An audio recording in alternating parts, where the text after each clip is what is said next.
Right. మిగతా వీడియోలు చూడటానికి ముందుగా ఈ ముస్తాబు అనే వీడియో చూసిన తర్వాత ఆసక్తికరంగా ఆశ్చర్యంగానే అనిపిస్తుంది. పిల్లలు ఎవరు ఇంట్లో తలదూకుని రారా, పౌడర్ వేసుకు రారా, ఇదేందో. పురుషోత్తమ రెడ్డి గారు చెప్పండి, పిల్లలు ఎవరు? పిల్లలకి కొత్తగా ముస్తాబు కార్యక్రమం ఏంటి, మీకు ఏమైనా అర్థమైందా? అంటే కమిణి గారు, అందరికీ నమస్కారం. బేసిక్ గా వారు స్కూల్ ముస్తాబు గురించి మాట్లాడుంటే బాగుండేది. స్కూల్కి వెళ్ళి స్కూల్ ఎలా ఉంది, నాడు నేడు పేరుతో గతంలో కొన్ని మౌలిక వస్తువులు ఇవన్నీ జగన్ గారు ప్రభుత్వంలో వేల కోట్ల రూపాయలు ఖర్చు పెట్టి చేశారు కదా. మనం ముఖ్యమంత్రి స్థాయిలో, ప్రభుత్వం స్థాయిలో స్కూల్ ముస్తాబు లేదా వ్యవస్థల ముస్తాబు గురించి ఆలోచించుకుంటే ఎక్కువ ప్రయోజనం. వాళ్ళు ఎలాగా ముస్తాబు అవుతారు, బాగా లేకుండా ఎవరు విద్యార్థి అయితే వెళ్ళడు కదా. అందులో చిన్నపిల్లలు చాలా జాగ్రత్తలు తీసుకొని మేకప్ చేసుకుని వెళ్తారు. కాబట్టి అక్కడ పెద్ద అవసరం లేదు. కానీ వారు శ్రద్ధ పెట్టాల్సింది స్కూల్ ముస్తాబు గురించి. నేను మొదట అదే అనుకున్నాను సార్, ముస్తాబు కార్యక్రమం అంటే పేరు మార్చి నాడు నేడు బదులు పెట్టారేమో అనుకున్నా. కానీ ఆయన అడుగుతున్నది చూసి మనం అదుకున్నాం. ఎందుకంటే జగన్మోహన్ రెడ్డి గారి పాపులర్ అయింది కదా, అయింది, వ్యవస్థలు బాగుపడ్డాయి. స్కూల్స్ పేర్లు మార్చి అదే కొనసాగిస్తారేమో అనుకున్నాం. మంచిదే, కొనసాగించుంటే బాగానే ఉండేది. పేరు మార్చిన అభ్యంతరమే లేదు. అని దీనికే పరిమితం అయితే మాత్రం ఇట్లాంటి జోకులుగా మారిపోతుంది అది. అంతేనా? రైట్.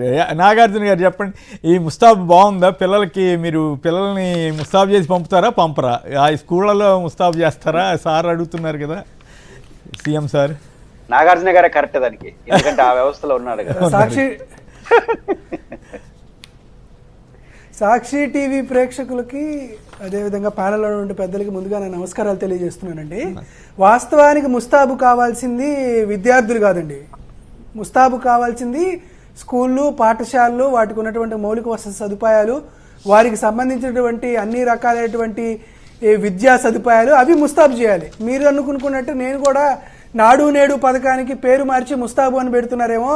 సరే, నాడు నేడు బదులు నారా ముస్తాబు, నందమూరి ముస్తాబ్ అని ఏది పెట్టుకున్నా కూడా మనకు అవసరం లేదు. పేరు మార్చుకున్నా జగన్మోహన్ రెడ్డి గారు తీసుకొచ్చినటువంటి విధి విధానాల్ని ఏమన్నా ఈ ప్రభుత్వం కొనసాగిస్తుందేమో, దేవుడి దయ వల్ల కాస్త రాష్ట్రంలో ఉన్నటువంటి పేద ప్రజలకు మంచి జరిగిద్ది అనేటువంటి ఆలోచన చేశాం. కానీ కేవలం జగన్మోహన్ రెడ్డి గారికి పేరు వస్తుంది అనేటువంటి ఏకైక లక్ష్యంతో నాడు నేడు పథకాన్ని నిర్వీర్యం చేసేటువంటి పరిస్థితి ఈరోజు నెలకొందండి. ఎందుకంటే మీకు 2-3 చిన్న విషయాలు చెప్తాను.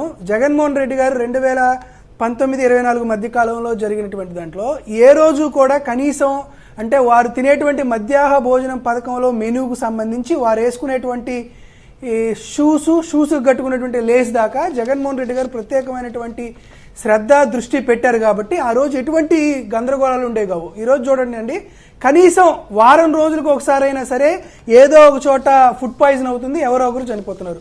సుమారుగా మాకున్నటువంటి అంచనాల ప్రకారం సుమారుగా 25 మంది నుంచి 30 మంది విద్యార్థినీలు కేవలం సోషల్ వెల్ఫేర్ హాస్టల్స్లో సరైనటువంటి తిండి సౌకర్యం లేక చనిపోయారనేటువంటి వార్తలు. ఆంధ్రప్రదేశ్ రాష్ట్రంలో విద్యా విధానాన్ని సరదాగా అనిపించి ముస్తాబు ఏమిటి, పిల్లలకి ముస్తాబు, పిల్లలు ఇంట్లో తల్లిదండ్రులు చేసే పంపుతారు కదా అని డౌట్ వచ్చి అడిగాను, అంత తప్పితే ఇవన్నీ మళ్ళీ మనం మాట్లాడుకుందాం. మిత్రుడు పురుషోత్తమ రెడ్డి గారు ఇంకో దాని మీద కూడా సంక్షిప్తంగా కామెంట్ చేయండి.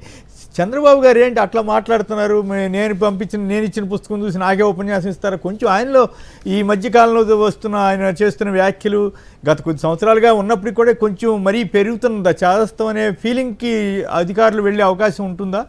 ఇందాక మీరు వినుంటారు కదా వీడియో, ఎవరో డిపార్ట్మెంట్ అధికారులను ఉద్దేశించి మాట్లాడిందా వీడియో వినుంటారు కదా. నిన్న ఈ వీడియో చూసాను. నిన్న మా చిత్తూరు జిల్లా నగిరిలో కూడా ఒక శిలాఫలకం ఉన్నప్పుడు ఆయన పట్టాభి గారి పైన వ్యాఖ్య చేశాడు. ఆ వ్యాఖ్యలు తప్పు ఒప్పులు నేను ఎనల కానీ బేసిక్ కొంత అసహనం వచ్చినప్పుడు అది శాదస్తం అని నేను అన్ను. ఆయన ఏమో క్లారిటీతోనే ఉన్నాడు. అంతేనా? పాయింట్ ఏంటంటే కింద తేడా వస్తా ఉంది. ఆ తేడా వచ్చినప్పుడు ఎవరి మీద పడాలి? సహజంగా మన తప్పు కాకుండా కిందో లేదో తప్పు చేస్తున్నారని చెప్పేస్తే ఒక పని అయిపోతుంది అనుకుంటారు జనరల్ గా పొలిటీషియన్స్ చేసే. అందులో సార్ మరి మొదటి నుంచి మీరు చూశారు కదా, జన్మభూమి దగ్గర నుంచి ప్లస్ అయితే అది మన ఖాతా, తేడా వచ్చేస్తే కిందోళ్ళు ఖాతాలో సర్దర్ అనేది. మారిన పరిస్థితుల్లో ఆఫీసర్లు డిమోరలైజ్ అవుతారు కదా అనేది పాయింట్.